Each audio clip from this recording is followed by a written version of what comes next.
আসসালামু আলাইকুম। আপনারা দেখছেন আমার ছাদ বাগানে বাইকুনো জাতের পাকা, রসালো, সতেজ, বিষমুক্ত আঙ্গুর। এই আঙ্গুরগুলো বাংলাদেশের মাটিতে খুব উপযোগী।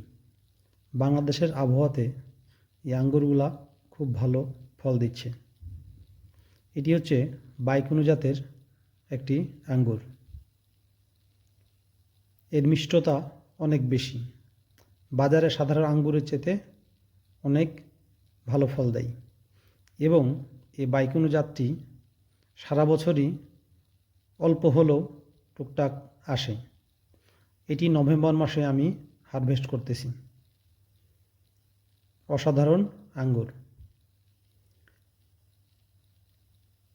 এখন আপনি যে আঙ্গুরগুলো দেখতে পাচ্ছেন, এটি সেপ্টেম্বর মাসের আঙ্গুর। সেপ্টেম্বর মাসে দেখেন কি সুন্দর সতেজ অবস্থায় রয়েছে আঙ্গুরগুলো। যে কেউ